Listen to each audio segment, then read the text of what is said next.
Yes, it's going to be one of those videos. I'm taking a look at some of the data mined material that Temporyal has posted on Reddit. This is an exciting time for me, to be honest, because all the stuff he has data mined from the files has either come to the game or been cancelled by DICE, and what I mean by this is it's all real. He doesn't tend to make anything up, and it's come directly from the game files.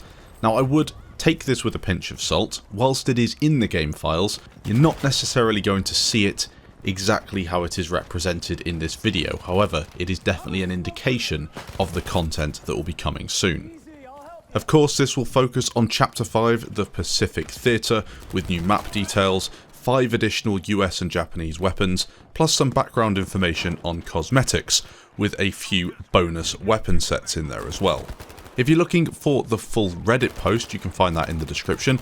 I recommend you follow Temporyal on Twitter and follow what he says on Reddit too, because as I mentioned, if you're a fan of Battlefield and the upcoming content, this is a great way to see it before it gets released to us. DICE have done quite a poor job of hyping this sort of stuff up, so get it while it's hot on the Battlefield subreddit down below. Let's start out with the 4 maps that DICE are planning to release. According to Temporyal, DICE is planning to release 3 maps during Chapter 5 before the end of 2019, however there are 4 in this theatre of war. These include Wake Island, Iwo Jima, Jungle and Tropic Islands. Both Jungle and Tropic Islands will probably receive an upgraded name, although for anyone who's interested in this period of history, you can probably guess what DICE will choose to call them. Currently, he doesn't have any more information on the maps, but with Wake Island being a remake, you can assume it will be similar to the ones we've seen in previous Battlefield games. I'd also presume that Temporyal will be able to provide us with more information in the future, especially as Battlefield updates over time, and more of this information is dropped into the files. Now onto a few weapons, and again I've included some pictures in the background. Obviously I don't have access to the actual weapons to play with, but you can see what they maybe would look like in game from these historical photographs. First up we have the Type 97 MG, which will be an LMG. The Type 97 light machine gun was the standard machine gun used in tanks and armoured vehicles of the Imperial Japanese Army during the Second World War, and is a light machine gun used by infantry forces. That one will be a nice addition to the support class, and thankfully it's an LMG and not an MMG. Next up we have the M3 IR sniper rifle, which looks pretty awesome. The M3 features an infrared scope for improved sighting in low light situations, as well as a suppressor for reduced muzzle report.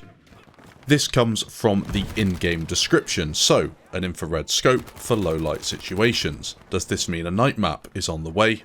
Or is this from a previous game and maybe we could expect something a little different for Battlefield 5? Following on from this we have the Nambu Type 2A, which is an SMG with an incredibly unusual looking magazine.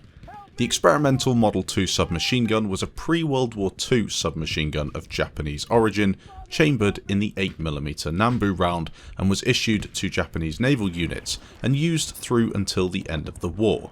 This is a 2A variant, so it should look a little bit different to the ones that we saw in Call of Duty World War II if you ever played that game. I'm not certain really, because my historical knowledge on these weapons is quite poor, but as with many things in Battlefield, DICE don't always pick the most popular weapon. Quite often they will pick an experimental version or a variant that wasn't as popular. Now for a weapon that many on here will be familiar with, it's the BAR M1918A2, again an LMG, probably coming to the support class. We've seen it during EA Play. I never got to play it, but a few people might have seen images of it. This thing was in Battlefield 1, so I'm pretty certain it will come very early in Chapter 5. Finally, a sidearm, it's the Type 94. Manufactured in Japan since before the war, some viewed this pistol as being unnecessarily complex in its design, while others admired that it was compact and lightweight. An interesting in-game description of the Type 94, and it will be a nice addition to the secondary weapons.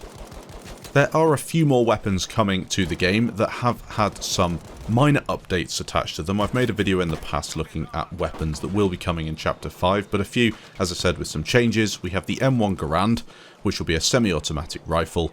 There are a few new bits of information on the fact that this will be a semi-automatic rifle and therefore available to the assault class, which is good to see. I would actually like to see some of these weapons split over multiple classes, but there we go. For the Assault class, making that class even stronger than it already is. The Type 99 Arisaka is a bolt-action rifle. This is interesting because we will be getting the Type 99 Arisaka, but not the Type 99 LMG, as they share the same name. It has been confirmed as the bolt-action rifle, and not the light machine gun. We will be seeing the katana, which we saw in the trailer, and then something called the burned plank, which is a melee weapon that you can pick up and use to kill people with. It might even be burning. When you hit them, it might transfer some burn damage. Finally, just a reminder, we will be getting the M3 grease gun as an SMG, the M1919A6 as an MMG, and the Type 100 as an SMG. According to Temporyal, when it comes to factions and soldier sets, each faction has 8 base sets of common or uncommon quality, and then every set gets a dedicated rare and epic variant, so 24 sets in total for one faction.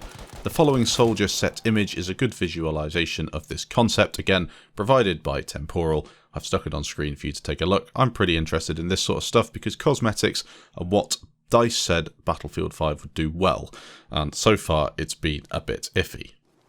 We'll also have access to some epic weapon sets for the Pacific update, a couple of screenshots that I've chucked in the background again from Temporyal with the fossilized jungle and dragon weapon sets. Looks pretty cool. I'm not too sure if it's exactly what everybody wants. People want more World War II style cosmetics that you don't have to pay for with boins, but maybe this is more like Battlefield 1 cosmetics with the shiny glitz and glamour that some people enjoy. But I'm more of an old school Saving Private Ryan World War II sort of person, and I hope we get a bit more of that in Battlefield. A few things from the subreddit. People have reacted to this post from Temporyal. Many are really enjoying the drops. Not everybody likes these sort of data mines and leaks, but I think it's great because not only are you getting a bit of hype behind the game, but he's doing what DICE should be doing, sharing things that are ready to go, especially when Battlefield 5 has been so low on content. I guess the only question that remains is, will we see all this content at the start of the chapter, or will DICE drip feed it over a few months like they did with the previous chapter? I think they'll drip feed it, but hopefully we get all the maps at the start, and then the weapons drop over time, maybe one a week, one every 2 weeks. That would be pretty nice to see. I think DICE have a really good opportunity on their hands here to breathe some life back into the game, but not only that, make Battlefield 5 what it was supposed to be, a proper World War II Battlefield experience.